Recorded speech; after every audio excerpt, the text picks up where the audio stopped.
आपके मुद्दे में बात मध्य प्रदेश की, जहां पर करीब 1.5 साल बाद अब स्कूल अनलॉक होने की प्रक्रिया में है। शुरुआत होगी कक्षा 11वीं और 12वीं से, धीरे धीरे उसके बाद आगे छोटी क्लासेस भी शुरू की जाएंगी। चर्चा इसी मसले पर आज, क्या तीसरी लहर की आशंका के बीच अभी स्कूलों को खोलना सुरक्षित होगा? यह फैसला सभी पहलुओं पर गौर करने के बाद लिया गया या फिर जल्दबाजी में? 1.5 साल से घरों में बैठे बच्चे भी आखिर कब तक ऑनलाइन पढ़ाई करते रहेंगे? तमाम सवालों के जवाब तलाशने की कोशिश होगी, लेकिन उससे पहले ये रिपोर्ट। मध्य प्रदेश में कोरोना की तीसरी लहर को लेकर एक्सपर्ट आशंका जता रहे हैं। इस बीच एमपी में स्कूलों को लेकर एक बड़ा फैसला लिया गया है। मध्य प्रदेश में एक लंबे समय के बाद अब स्कूल अनलॉक होने जा रहे हैं। खुद सीएम शिवराज ने इसकी जानकारी दी है। 25-26 जुलाई से सोमवार मंगलवार के दिन से 11वीं और 12वीं के जो विद्यालय हमारे वो आधी संख्या जो 50% क्षमता है उससे हम खोल रहे हैं। फिर 1 अगस्त तक हम और देखेंगे। महाविद्यालय विद्यार्थियों को भी 50% क्षमता का मतलब ये कि आधे विद्यार्थी एक दिन आए, आधे दूसरे दिन आए। तो पहले 11वीं 12वीं महाविद्यालय कोचिंग क्लासेज और उसके बाद 15 अगस्त तक सब ठीक ठाक रहा तो श्री राम जी उसके नीचे भी तो धीरे धीरे विद्यालयों को खोलते चले जाएंगे। उधर पालक संघ कहीं ना कहीं इस फैसले से नाखुश दिख रहा है। पालक संघ को ऐसा लगता है कि ये फैसला निजी स्कूल संचालकों के दबाव में लिया जा रहा है। जो आज मुख्यमंत्री जी ने बिल्कुल सराहनीय है, लेकिन सबसे बड़ी बात यह है कि सबसे पहले स्कूल खोलने से पहले बच्चों के लिए सुरक्षा चाहिए। सुरक्षा के बिना स्कूल ना खोले जाएं और ये नहीं होना चाहिए कि सिर्फ एक ट्यूशन फीस के चक्कर में या अन्य मदों की फीस वसूलने के चक्कर में जो राज्य सरकार पर जिस तरह से जो दबाव बनाया जा रहा है, ये बिल्कुल गलत रहेगा। वहीं स्कूल खुलने के फैसले को लेकर छात्रों में भी सुरक्षा को लेकर कई तरह की आशंकाएं हैं। स्कूल वाले बोलने को तो बोलेंगे, बट ये अब स्कूल बच्चे जाएंगे तो वो स्कूल वाले इतने पालन नहीं कर पाएंगे। बोलने को तो वो बोलेंगे कि हाँ हम लोग सैनिटाइज़र भी यूज़ करेंगे, मास्क भी बोलेंगे, बट वहाँ तब जाते हैं तब इतना कोई पालन नहीं होता है। फिर अभी मॉलों में देख लो, पहले सैनिटाइज होते थे, अब तो वो भी सैनिटाइज़ नहीं हो पा रहे हैं। तो स्कूल्स में कैसे सैनिटाइज हो गए सब बच्चे? बहरहाल इस वक्त मध्य प्रदेश में कोरोना के केस लगभग अंडर कंट्रोल है और करीब 1.5 साल से घर बैठे बच्चों की भी पढ़ाई लिखाई प्रभावित हो रही है। लेकिन सच ये भी है कि जब प्रदेश की 75% आबादी ऐसी हो जिसे वैक्सीन का एक भी डोज न मिला हो, तो ऐसे में संक्रमण का खतरा लगातार बना रहता है। वहीं अभी 18 से कम उम्र के लोगों के लिए भी देश में वैक्सीन को अप्रूवल नहीं मिला है, लिहाजा बच्चों की सुरक्षा को लेकर भी चिंता लाजमी है। Team news state. तमाम खास लोग इस वक्त हमारे साथ जुड़ गए हैं। डॉक्टर विवेक परिहार हेल्थ एक्सपर्ट के तौर पर आज हमारे साथ मौजूद है। बहुत स्वागत है आपका डॉक्टर परिहार। पॉलिटिकल गेस्ट में हमारे साथ बीजेपी की तरफ से शशिकांत शुक्ला जी हैं, कांग्रेस की तरफ से हैं आज अजय सिंह यादव जी। आप दोनों का भी बहुत स्वागत है। शुक्ला जी, शुरुआत आप ही से, क्योंकि आप ही की पार्टी की सरकार भी है। 11वीं 12वीं का स्कूल खोलने का फैसला, हालांकि 50% क्षमता के साथ ही ये खुलेंगे, ऐसे वक्त में जबकि कोरोना की तीसरी लहर को लेकर आशंका है, क्या ये फैसला जल्दबाजी में लिया गया? क्या ये फैसला किसी दबाव में लिया गया? क्या ये सही वक्त है स्कूल खोलने का? देखिए, लगभग 1.5 से 2 वर्ष हो गए स्कूल कॉलेज सब बंद है। निश्चित रूप से हम अनलॉक की ओर बढ़ रहे हैं, तो पूरी सावधानी के साथ, सोशल डिस्टेंस के साथ और 11वीं 12वीं के बच्चों को क्लासेस को खोलने का फैसला किया गया है। और ये फैसला सुरक्षा को, इसके पूरे मापदंड को ध्यान में रखते हुए किया गया है और फैसले के अंदर कोई लापरवाही का प्रश्न नहीं है। जैसे जैसे ये हम आगे सक्सेस होते जाएंगे तो स्कूल को आगे खोलने की प्रक्रिया को आज भी कल हमको जारी रखना पड़ेगा या आगे बढ़ाना पड़ेगा। तो निश्चित रूप से फैसला उसकी ओर उठाया हुआ कदम है और इसको पूरे सोशल डिस्टेंसिंग और मास्क वगैरह जितने हमारे एहतियात के कदम हैं उनके साथ खोला जा रहा है। मध्य प्रदेश के स्कूलों की हालत पता है आपको शुक्ला जी? जी, क्या आपको लगता है कि जहां पर पानी नहीं होता है वो पानी के साथ साथ हाथ धोने के लिए साबुन वहां पर रख देंगे, वो सैनिटाइजर की व्यवस्था वहां पर कर देंगे? नहीं, साबुन रखना तो कोई बहुत बड़ी बात नहीं है। बात इस तरह की कहेंगे मध्य प्रदेश बहुत बड़ी बात तो पानी रखना भी नहीं, लेकिन पानी भी नहीं होता है वहाँ तो। मध्य प्रदेश में अब इतना भी, मध्य प्रदेश के स्कूलों की हालत इतनी भी खस्ता नहीं है कि अब उसमें वहाँ पर साबुन ना रखा जाए, वहाँ पर सैनिटाइजर ना रखा जा सके, वहाँ मास्क ना दिया जा सके, वहाँ सोशल डिस्टेंसिंग का पालन ना कराया जा सके। मतलब यदि हम ऐसा यदि सोचेंगे नेगेटिव तो फिर बात ही अलग है। लेकिन हमको अनलॉक की ओर आगे बढ़ना है, आगे एजुकेशन को आगे शुरू करना है। तो हमने अभी 11th 12th के बड़े बच्चों को लिया है और निश्चित रूप से उसे सारे एहतियाती कदम रखते हुए उसको आगे बढ़ाने का काम किया है। तो अब इसमें भी ये कह दिया जाए कि साहब इसकी हालत खस्ता है, लोगों की सैनिटाइजर मास्क काफी नहीं होगा, कुछ भी नहीं होगा, भारी व्यवस्था फैल जाएगी, तो इतना ही नकारात्मक सोच से हम आगे नहीं बढ़ सकते। हमको सकारात्मक सोच से आगे बढ़ना पड़ेगा। स्कूलों में जो ये प्राइमरी सुविधाएं जो भी कोविड से संबंधित उनको जुटानी पड़ेगी और उसका पालन करना पड़ेगा। सकारात्मक क्या है फिर ये बताइए। ठीक है, अगर ये सवाल नकारात्मक आपको लग रहे हैं तो फिर सकारात्मक चीजें क्या है बताइए आप। कितने फीसदी लोगों का वैक्सीनेशन कर दिया? मध्य प्रदेश में 75% लोग ऐसे हैं जिनको वैक्सीन का एक डोज भी नहीं मिल पाया है। आप बताइए। मध्य प्रदेश महज 5% लोग ऐसे हैं जिनको दोनों डोज अब तक मिले हैं मध्य प्रदेश में। बताइए क्या मध्य प्रदेश में 100% वैक्सीनेशन हो जाएगा, अन्य राज्यों में नहीं होगा? ऐसा संभव नहीं हो सकता। जैसे जैसे वैक्सीन की व्यवस्था हो रही वैसे वैसे सभी राज्यों में डिस्ट्रीब्यूशन हो रहा है। मध्य प्रदेश भी प्रयास कर रहा है ज्यादा से ज्यादा वैक्सीन मिले और वैक्सीनेशन का काम चल रहा है। अब यदि आप कहें कि नहीं साहब वैक्सीनेशन पूरा 8 दिन में कंप्लीट हो जाएगा और वैक्सीनेशन के बाद ही स्कूल खोले जाएंगे, तो ये भी संभव नहीं है। हमें जब सब व्यवस्था को शुरू करना है तो कहीं ना कहीं में कदम तो उठाना पड़ेगा। तो पूरी एहतियात के साथ इस कदम को उठाया गया है और इसमें पूरे नियम कायदे का पालन कराया जाएगा, उनकी सुरक्षा का ध्यान रखा जाएगा और धीरे धीरे जब सारे स्कूलों की व्यवस्था सशक्त हो जाएगी और समझने लगेंगे कैसे सोशल डिस्टेंसिंग, कैसे मास्क आदि का पालन कराना, कैसे बच्चों की सुरक्षा करना है, तो धीरे धीरे अजय सिंह यादव काम करते। अजय सिंह यादव, आपने शशिकांत शुक्ला जी को सुना। अब आप बताइए, मध्य प्रदेश में हालात काबू में नजर आ रहे हैं। वैक्सीनेशन को लेकर अभी 75% आबादी ऐसी है जो वैक्सीनेशन, जिसे कोरोना का वैक्सीन का एक भी डोज नहीं लगा है, और ऐसे में 11th 12th के स्कूलों को आप खोलकर अगर बच्चों को वहां पहुंचाएंगे, क्योंकि पेरेंट्स इसको लेकर नाराज हैं, वो चिंतित है अपने बच्चे की सेहत को लेकर। देखिए मकसूद जी, जिस तरह से मध्य प्रदेश सरकार ने जल्दबाजी में स्कूल खोलने की प्रक्रिया प्रारंभ करी है, ये केवल प्राइवेट स्कूलों के दबाव में किया जा रहा है। अभी 1 महीने पहले मध्य प्रदेश में हालात इतने खराब माने गए कि 12वीं और 10वीं की बोर्ड परीक्षाएं तक स्थगित कर दी गई। अगर हालात इतने ठीक थे तो वो बोर्ड परीक्षाएं जुलाई में करवा लेनी थी, क्योंकि वो कहीं ना कहीं बहुत आवश्यक थी। लेकिन इतने आवश्यक परीक्षाओं को भी टाला गया। और अब जब स्कूल संचालक चाहते हैं कि वो ट्यूशन फीस के अतिरिक्त अन्य फीस वसूलें और अन्य फीस वसूली के लिए स्कूल खोलने की अनुमति दी जाए, इसलिए सरकार स्कूल प्रबंधन के दबाव में स्कूल खोलने की अनुमति दे रही है। आप मुझे बताइए, कोरोना की तीसरी लहर की आशंका है कि अगस्त में आ सकती है, और ऐसी आशंका के बीच में हम अगस्त में सभी तरह की क्लासेस चालू कर देंगे। ये कहाँ तक जस्टिफाई माना जाएगा? जहां बड़े और वयस्क लोगों को माना जाता है कि वो कोरोना के नियमों का पालन नहीं कर रहे हैं, और आप ये उम्मीद कर रहे हैं कि छोटे छोटे बच्चे सभी नियमों का पालन भी कर लेंगे, मास्क, सैनिटाइजेशन सब कुछ कर लेंगे। ये बिल्कुल भी संभव नहीं है, गलत निर्णय है। पहले सरकार को टीकाकरण और सुरक्षा को सुनिश्चित करना चाहिए था। और जिस तरह से कोरोना की दूसरी लहर में पाया गया कि बच्चे भी बड़े पैमाने पर प्रभावित हुए, तो ये भी प्रमाणित हो गया है कि कोरोना में बच्चे भी सुरक्षित नहीं है। तो ऐसे में बच्चों की सुरक्षा का ध्यान रखा जाना चाहिए था।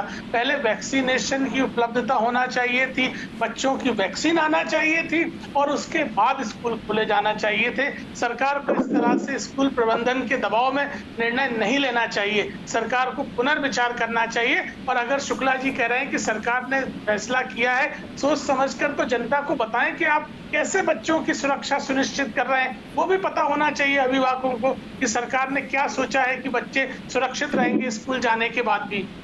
ठीक, इसका जवाब लेंगे शुक्ला जी से, लेकिन डॉक्टर परिहार से पहले बात करेंगे। डॉक्टर परिहार, कोरोना के लिए जो सुरक्षा कवच है वो वैक्सीन को माना गया है, लेकिन बच्चे जो कि 11th 12th के हैं, कोई 18+ वाले तो है नहीं उस क्लासेस में, 18 के अंदर के आएंगे ना उसके दायरे में, तो जिन्हें वैक्सीन नहीं मिली, आगे उन्हें वैक्सीन कब दी जाए, ये एक बड़ा सवाल है, उस पर नहीं जाएंगे। तो बच्चों की सुरक्षा कैसे होगी? एक तो उन्हें वैक्सीन नहीं मिली है, दूसरी ये कि मध्य प्रदेश की अगर कुल आबादी को लेकर हम बात करें, उसमें से भी महज 25% लोग ऐसे हैं जिन्हें पहला डोज मिल पाया है, यानी कि 75% लोग तो पहला डोज तक अभी नहीं ले पाए। आप बताइए सुरक्षा कैसे होगी?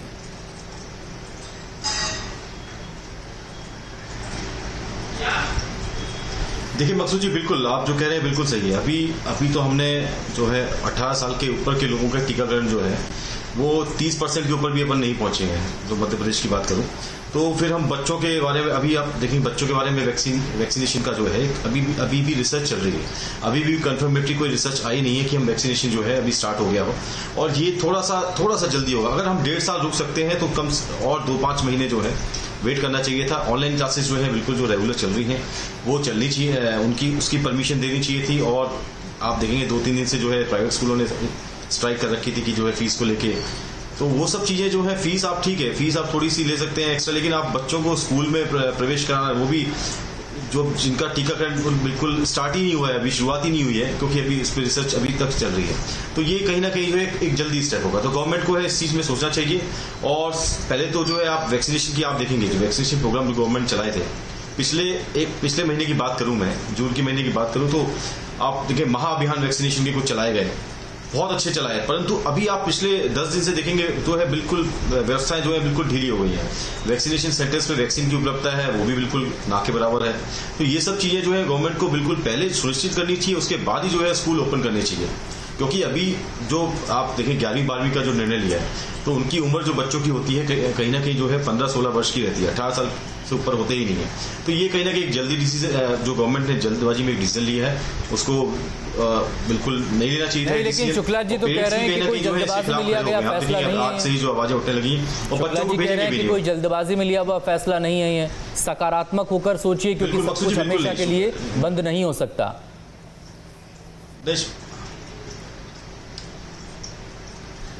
देखिए बीमारी मकसूद जी बिल्कुल सकारात्मक तो हमेशा रहना चाहिए, परंतु बीमारी जो है एक ऐसी बीमारी है, या आप देखिए कोविड जो है इसमें सकारात्मक भी ठीक है, परंतु बचाव भी आवश्यक है। आपको बचाव भी रखना पड़ेगा, तभी आप सकारात्मकता की बात करेंगे। तो वैक्सीनेशन जो है स्टार्ट हो जाए, पूरा वैक्सीनेशन कम से कम 50% के ऊपर जो है वयस्क लोगों में होना चाहिए, और बच्चों में टीकाकरण जो है स्टार्ट हो जाना चाहिए। बच्चों में कम 30% वैक्सीनेशन हो जाए, उसके बाद ही आप कहीं एक फिजिकल प्रेजेंस जो है स्कूल में बच्चों की करानी चाहिए। इस सब के बीच जो छोटी मोटी बातें वही आगे चलकर बड़ी हो जाती हैं। स्कूल क्या इस बात को लेकर इंतज़ाम कर पाएंगे, और क्या इस बात की मॉनिटरिंग कर पाएंगे कि कहाँ पानी के साथ वो साबुन दे रहे हैं हाथ धोने के लिए, या फिर वहाँ पर सैनिटाइज़र दे रहे हैं, सैनिटाइजेशन का वो प्रॉपर जो है उसे मेंटेन कर रहे हैं वो?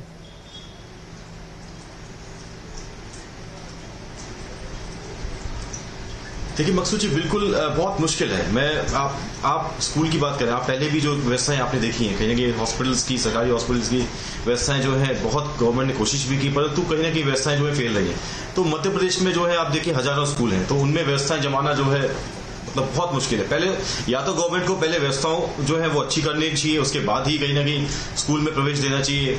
तो ये बहुत बड़ा चैलेंज है। आप तो पहले व्यवस्थाएं जमाएं, उसके बाद स्कूल की आप जो है स्कूल को खोलने के बारे में सोचें। शुक्ला जी बहुत सकारात्मकता के साथ बताइए प्लीज कि बच्चों के लिए वैक्सीनेशन का क्या होगा, क्योंकि बच्चों के लिए तो वैक्सीन को अभी अप्रूवल मिला नहीं है। तो बच्चे क्या सोचकर, कौन सी पॉजिटिविटी लेकर उनके बच्चे उन्हें वो रक्षा कवच पहनाकर स्कूल के लिए भेजें?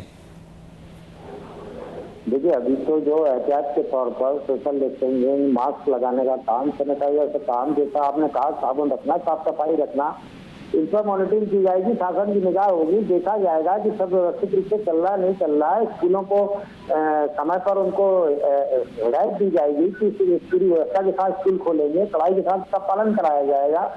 तो ये शासन की सोच है, तभी तो स्कूल खोले जाएंगे। केवल एक निर्णय लेकर के अवस्था में झोंक देना काम नहीं है, व्यवस्थित रूप से स्कूल खोले जाएंगे। शासन ने सोच समझ के किया है, उसके पीछे सोच होगी, उसके पीछे मॉनिटरिंग है, उसके पीछे सभी बातें। अच्छा, वो कांग्रेस प्रवक्ता अजय सिंह यादव, अजय जी आपसे कुछ सवाल पूछना चाह रहे हैं, आप उसका जवाब दीजिएगा, लेकिन प्लीज जरा ये भी बताइए कि वैक्सीनेशन को लेकर हाल क्या है। आपको पता है ना मध्य प्रदेश इन्फेक्शन के मामले में कहाँ रहा है, हर तरह का वेरिएंट वहाँ रहा, डेल्टा से लेकर डेल्टा प्लस तक हर तरह का फंगल इन्फेक्शन वहाँ पर हुआ है, चाहे वो ब्लैक फंगस हो, ग्रीन फंगस में भी का भी मामला इंदौर में आ गया था। तो ऐसा प्रदेश जहां पर कि कोरोना के तमाम वेरिएंट्स आए हों, जहां पर ब्लैक फंगस से लेकर येलो फंगस तक जहां पर आ गया हो, मतलब वहां को लेकर कोई तो प्लानिंग होगी। हाँ बिल्कुल, प्लानिंग क्यों नहीं। आप देखिए ना, ब्लैक फंगस को आखिर मध्य प्रदेश की सरकार ने सचेत होकर के लिया, गंभीरता से लिया, तो ब्लैक फंगस के रीजन से फैलने की आशंका व्यक्त की जा रही है। रीजन से ब्लैक फंगस को फैलने नहीं दिया जा रहा है, समय पर चिकित्सा की जा रही है, विदेश किया जा रहा है, इलाज किया जा रहा है, सभी काम किए जा रहे हैं। तो ये बात केवल मध्य प्रदेश में नहीं, black fungus, yellow fungus, white fungus सभी प्रदेशों में मिले, उत्तर प्रदेश मिले, अन्य प्रदेशों में मिला। तो केवल मध्य प्रदेश का विषय नहीं है, ये मध्य प्रदेश में भी है और हम उस वजह से काम कर रहे हैं। चिकित्सा की व्यवस्था को जुटाई जा रही है, ब्लैक फंगस को नियंत्रित करके रखे हुए। आगे जो ये बात कही गई तीसरी लहर की आशंका है, वो अभी आशंका है। यदि ऐसी कुछ सामने परिस्थितियां बनेंगी तो शासन वैसा निर्णय लेगा। तो शासन निश्चित रूप से आने वाले मतलब क्या लिटमस टेस्ट है ये शुक्ला जी? क्या ये लिटमस टेस्ट है कि देखते हैं स्कूल खोलकर बच्चे अगर इन्फेक्टेड हुए तो बंद कर देंगे, नहीं हुए तो बहुत अच्छी बात है। नहीं देखिए, आप मैंने कहा मतलब कोई एक्सपेरिमेंटल लैब है जिसमें टेस्ट हो रहे हैं। आप किसी बात को कोई भी अर्थ निकाल सकते हैं, लेकिन आगे शुरुआत करनी पड़ेगी। अभी हमने जैसे बाजार खोला, बात कहते साहब ये टेस्ट है, तो टेस्ट का सवाल नहीं है। हमें धीरे धीरे आगे तो बढ़ना पड़ेगा। एजुकेशन में 1.5 साल से बच्चों का भविष्य का सवाल है और ये स्थायी क्षति है जिसकी पूर्ति नहीं होगी। तो समय पर उनको बड़े बच्चों को आप कुछ पूछना चाह रहे थे, पूछ लीजिए। उन स्कूलों को नहीं खोला जाएगा, छोटे छोटे बच्चों की व्यवस्था। शुक्ला जी से गंभीरता से पूछना चाहता हूँ, शुक्ला जी कई बार कह चुके हैं कि सरकार इस मामले में स्ट्रेटेजी बना रही है और किस तरह से बच्चों में कोरोना ना फैले, तो कृपया करके बताने की कृपा करें कि सरकार के पास क्या रणनीति है जो बड़े लोगों में कोरोना फैलने से नहीं रोक पाए और बच्चों में बड़े पैमाने पे कई स्कूलों में 2-2, 4-4 हजार बच्चों की स्ट्रेंथ होती है और इतनी भीड़ के बाद भी कोरोना संक्रमण नहीं फैलेगा। इसके लिए आपकी सरकार ने क्या रणनीति बनाई है, वो रणनीति बताइए जिससे अभिभावक समझ सकें। अरे भाई सीधी रणनीति है, 50% स्ट्रेंथ में स्कूल खोले जाएंगे। अभी 12th और 11th के स्कूल खोले जाएंगे। कुछ नहीं होगा 50%। देखिए शुक्ला जी आप आपके डू एंड डोज नहीं बता रहे हैं कि आपकी सरकार ने क्या बनाया है नियम, कोई नियम बनाए हैं या केवल दबाव में चालू कर दिया। और अगर इतनी अच्छी स्थिति थी तो 12वीं की परीक्षाएं क्यों नहीं करवा पाए आप लोग? फिर तो 12वीं की परीक्षा बहुत आसान थी। नहीं, अब आप पुरानी बात को आज से मत करिए। 2 महीने पुरानी, अभी एक महीने पुरानी बात है, अभी करवा देते जुलाई में, अभी जुलाई में करवा देते परीक्षाएं 12वीं की। अगर हालात जुलाई में इसी तरह होती है, 15 दिन में परिस्थितियां बदलती हैं। कोविड आज 15 दिन में, अभी 2 दिन पहले देश के प्रधानमंत्री कहते हैं कि कोरोना का खतरा टला नहीं है और आप कह रहे हैं बच्चों के स्कूल खोल दीजिए। आधार पर बंधे रहे, आप बच्चों की बात करें। देखिए हम चाहते हैं कि आप वो रणनीति सामने रखें जिसमें सरकार सुनिश्चित कर रही है कि बच्चों के लिए खतरा नहीं है। आप बताइए कि आप किस तरह से इस स्थिति में पहुंच गए कि बच्चों के लिए स्कूल खुलने में खतरा नहीं है। आप वो बताइए जिससे अभिभावक भी समझ सके और निश्चिंत हो सके। बताइए कि क्यों खतरा नहीं है बच्चों में स्कूल खोलने में।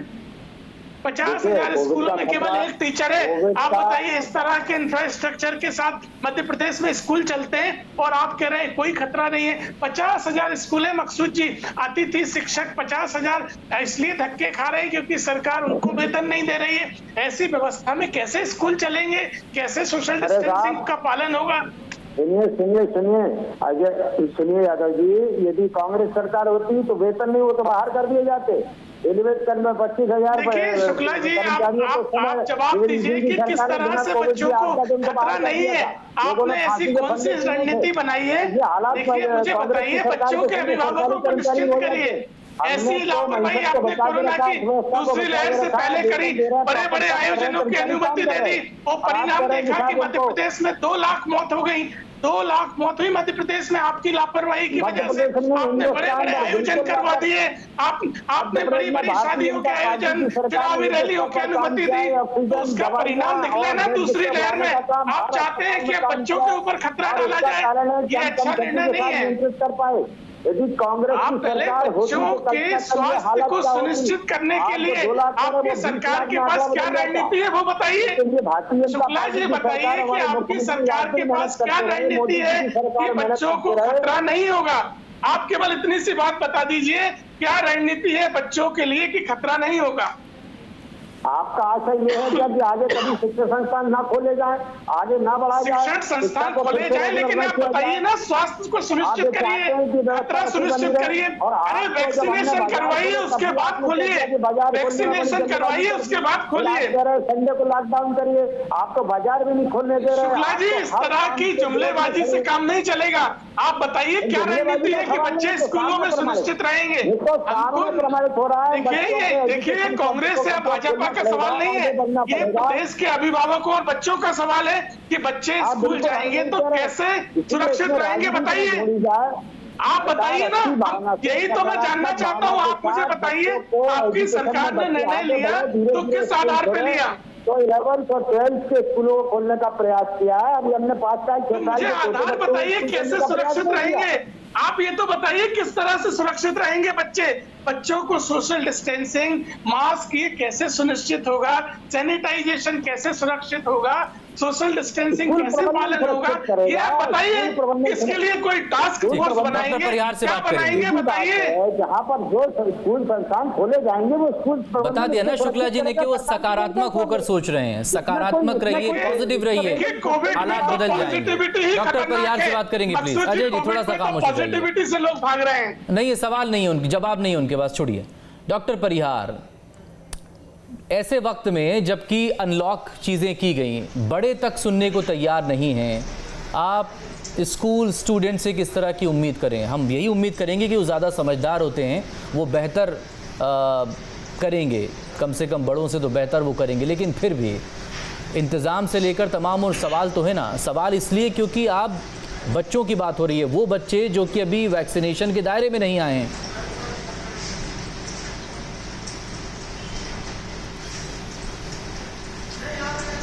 देखिए मकसूद जी, बिल्कुल आप जो कह रहे हैं बिल्कुल सही है। अभी क्योंकि अभी तो बच्चों को स्कूल भेजना मतलब एक हाई रिस्क, कहते हैं हाई रिस्क जोन में डालना। और मैं आपको बताऊं मकसूद जी, जैसे शासन ने हॉस्पिटल की व्यवस्था की थी, हॉस्पिटल जब कोविड का एक पीक टाइम था और जब एकदम मैक्सिमम जो कोविड केसेस आ रहे थे, तो गवर्नमेंट मध्य प्रदेश सरकार ने एक बहुत अच्छा कदम उठाया था कि जितने भी हॉस्पिटल्स हैं, चाहे वो प्राइवेट हो या गवर्नमेंट हो, तो उनमें जो है एक नोडल अधिकारी जो है इन्होंने नियुक्त किया था। उस एरिया में नोडल अधिकारी था जो उन हॉस्पिटल्स की व्यवस्थाएं देखता था, सारी चीजें मॉनिटरिंग करता था। ऐसी ही व्यवस्थाएं जो है गवर्नमेंट को स्कूल खोलने से पहले ये सब व्यवस्थाएं करनी चाहिए कि एक नोडल अधिकारी जो है वहां की व्यवस्थाएं देखे कि वहां सोशल डिस्टेंसिंग का पालन हो पाएगा या नहीं हो पाएगा, वहां सैनिटाइजर का जो अवेलेबिलिटी है वो है या नहीं है। से ही है ना, आप देखेंगे जो फॉरेन कंट्रीज में जहां स्कूल खुले हैं, बाकी लोग रहते हैं, लेकिन सवाल इसी को लेकर है ना, जिन लोगों के ऊपर जिम्मेदारी है मॉनिटरिंग की, वो कितनी मॉनिटरिंग करते आए और आगे उनसे क्या उम्मीद करें, वो कितनी मॉनिटरिंग कर लेंगे? इसकी व्यवस्थाएं तो बनी हुई हैं। मकसूद जी बिल्कुल बिल्कुल, देखिए जिला शिक्षा अधिकारी जी बिल्कुल मकसूद जी, जिला शिक्षा अधिकारी लेकिन एक होता है, अभी एक एरिया वाइज जो है हर एक नोडल ऑफिसर जो है इनको मतलब गवर्नमेंट को एक नियुक्त करना चाहिए, जो कि जितने भी उस एरिया के स्कूल्स हैं, चाहे वो प्राइवेट हो और गवर्नमेंट हो, उनकी व्यवस्थाएं जो है पहले सुनिश्चित करें कि बच्चों को जो है रिस्क ना हो। क्योंकि आप देखेंगे अभी जो नंबर ऑफ वेरिएंट्स हैं, जो अभी नए नए वेरिएंट्स आ रहे हैं, वो बड़े कई घातक हैं। और थर्ड लेयर की आप देखेंगे, थर्ड लेयर की भी एक आहट सी है जो सुनाई दे रही है। तो कहीं ना कहीं जो है व्यवस्थाएं पहले पूरी हो, उसके बाद ही जो है आप कहीं ना कहीं स्कूल को ओपन करें और पेरेंट्स जो है वो सेटिस्फाई हो। गवर्नमेंट का काम है पेरेंट्स को सेटिस्फाई करना कि अपने बच्चों को वो स्कूल भेज सकें, तो उसके बाद ही जो है स्कूलों को खोलना चाहिए। ठीक, बहुत शुक्रिया आपका तमाम लोगों का जुड़ने के लिए। वक्त इतना ही है, बहुत शुक्रिया इस मुद्दे पर बात करने के लिए। ब्रेक पर जाने से पहले अपील आप लोगों से यही, कोरोना के केसेस कम हो गए हैं लेकिन कोरोना ख़त्म नहीं हुआ है। अनलॉक भले ही हो चुका है, लेकिन आप ध्यान रखें सोशल डिस्टेंसिंग का, मास्क का, और वैक्सीनेशन ज़रूर करवाएं।